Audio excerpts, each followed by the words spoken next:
Hello అండి, నమస్తే. నేను మీ Navya. Welcome to the ultimate food. ఈ రోజు మన స్పెషల్ వచ్చేసి చికెన్ రోస్ట్. తక్కువ స్పైసెస్ తో చాలా తక్కువ టైంలో రెడీ అయ్యే Emmy and spicy chicken roast ఎలా ప్రిపేర్ చేయాలో చూసేద్దాం. ఒక్కసారి ఈ ప్రాసెస్ లో మీరు కూడా ట్రై చేయండి. టేస్ట్ మాత్రం నెక్స్ట్ లెవెల్ గా వస్తుంది. హౌస్ వైఫ్స్కే కాకుండా బ్యాచులర్స్ కూడా చాలా ఈజీగా ప్రిపేర్ చేసుకోవచ్చు. ఇంత tasty and yummy spicy chicken రోస్ట్ని ఎలా ప్రిపేర్ అయ్యి చేయాలో చూద్దాం. దీనికి కాంబినేషన్గా పప్పు చారు, టొమాటో రసం లేదా మిరియాల చారు ఇలాంటివి దీనికి ది బెస్ట్ కాంబో అని చెప్పొచ్చు. ఓ ప్యాన్ తీసుకోండి. ప్యాన్ హీట్ అయ్యాక ఒక 3 or 4 table spoon oil add చేసుకోండి. ఆయిల్ హీట్ అయిన తర్వాత హోల్ గరం మసాలా, ధనియాలు, లవంగాలు, ఒక 2 నుంచి దాల్చిన చెక్క, ఒక స్పూన్ షాజీరా వేసుకుని ఫ్రై చేసుకోవాలి.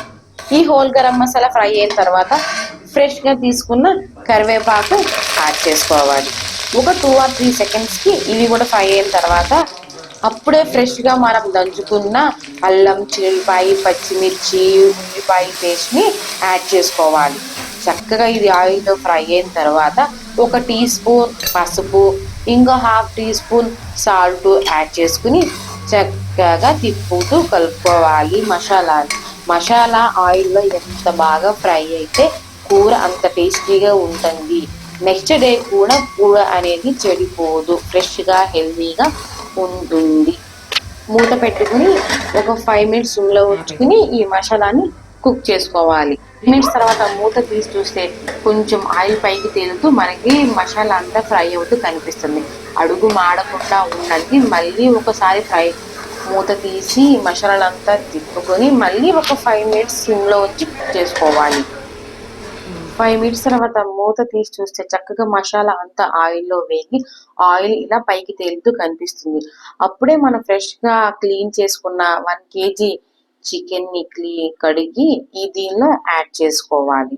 యాడ్ చేసిన తర్వాత మొత్తం మసాలా, ఆయిల్, చికెన్ అంతా కలిసేలాగా చక్కగా తిప్పుతూ మిశ్రమాన్నంతా కలుపుకోవాలి. మిశ్రమాన్నంతా కలిపేసేసి మూత పెట్టేసి క్లోజ్ చేసేయండి.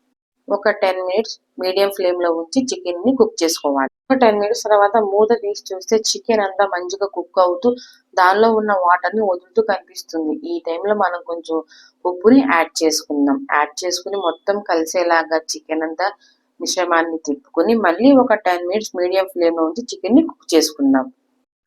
10 minutes తర్వాత మూత తీసి చూస్తే చికెన్ అంతా చక్కగా బాయిల్ అయ్యి వాటర్ అంతా బయటికి వచ్చేసి ఆయిల్ పైకి తేలుతూ కనిపిస్తుంది. ఈ స్టేజ్లోనే మనకి రుచికి సరిపడ్డ కారాన్ని యాడ్ చేసుకోవాలి. నేనైతే ఒక 2.5 స్పూన్స్ కారం యాడ్ చేసుకున్నాను. మీకు స్పైస్ ఇంకా చాలదు అనుకుంటే ఇంకొక హాఫ్ టీ స్పూన్ యాడ్ చేసుకోవచ్చు. ఈ కారం వేసిన తర్వాత చక్కగా చికెన్ అంతా కలిసేలాగా ఒక్కసారి కలిపి నెక్స్ట్ దీనిలోకి ఒక టేబుల్ స్పూన్ ఫ్రెష్గా దంచుకున్న ధనియాల పొడి యాడ్ చేసుకోండి. చికెన్లో వాటర్ ఏమీ వేయాల్సిన పని లేదండి. ఈ వాటర్తోనే చికెన్ అంతా మంచిగా కుక్ అయ్యి చక్కగా రోస్ట్ అవుతుంది మనకి. ఇలా ధనియాల పొడి వేసిన తర్వాత కూడా ఒకసారి చికెన్ని మొత్తం అటు ఇటు కలిసేలాగా తిప్పుకొని లిడ్ పెట్టేసి క్లోజ్ చేసేయండి. ఒక 20 minutes మీడియం ఫ్లేమ్లో ఉంచుకుని చక్కగా ఈ చికెన్ని కుక్ చేసుకోండి. అప్పుడే మనకి స్లోగా కుక్ చేసుకుంటే ఆ చికెన్కి ఉప్పు, కారం, మనం వేసే ధనియాల పొడి ఇవన్నీ మంచిగా అబ్జర్వ్ చేసుకుని మనకు మంచి టేస్ట్ని ఇస్తుంది. 10 minutes తర్వాత మూత తీసి చూస్తే చికెన్ ఇలా మంచిగా కుక్ అయ్యి దగ్గరికి వచ్చి ఆయిల్ అంతా బయటికి కనిపిస్తూ ఉంటుంది. ఈ స్టేజ్లో మనం ఫ్రెష్గా ప్రిపేర్ చేసుకున్న గరం మసాలాను యాడ్ చేసుకోవాలి. ఈ గరం మసాలా ఎలా ప్రిపేర్ చేసుకోవాలి నేను నెక్స్ట్ వీడియోలో మీకు రెసిపీని పోస్ట్ చేస్తాను. చక్కగా ఈ గరం మసాలా అంతా చికెన్కి పట్టేలాగా అటు ఇటు ఒక 5 seconds కలుపుతూ మిశ్రమాన్నంతా మిక్స్ చేసుకోండి. మిక్స్ చేసుకున్న తర్వాత ఒక 10 minutes సిమ్లో ఉంచి లిడ్ క్లోజ్ చేసి కుక్ చేసుకోండి. 10 minutes తర్వాత మూత తీసి చూస్తే చికెన్ ఇలా మంచిగా కుక్ అయ్యి గ్రేవీ దగ్గరగా వచ్చేసి ఆయిల్ ఇలా ఫుల్గా పైకి కనిపిస్తూ మనకి కనిపిస్తుంది. చెప్పా కదండి, వాటర్ అసలు మనం ఏమీ యాడ్ చేయాల్సిన పని లేదు. ఆ చికెన్లో ఉన్న వాటర్తోని చికెన్ అంతా మంచిగా కుక్ అయ్యి మనకి చాలా దగ్గరగా వస్తుంది. గ్రేవీ అనేది టేస్ట్ కూడా చాలా బాగుంటుంది. ఇంకా ఫైనల్గా మనం చాప్ చేసుకుని పెట్టుకున్న ఫ్రెష్ కొరియాండర్ యాడ్ చేసుకుని సర్వ్ చేసుకుని. ఈ రెసిపీ మీకు నచ్చినట్లయితే మీరు కూడా ట్రై చేసి ఎలా వచ్చిందో నాకు కామెంట్ చేయండి. ఈ రెసిపీ మీకు నచ్చినట్లయితే don't forget subscribe my channel. Don't forget like, share, subscribe my channel the ultimate food. ఇంకో కొత్త రెసిపీతో మనం మళ్ళీ మీట్ అవుదాం. నేను మీ నవ్య.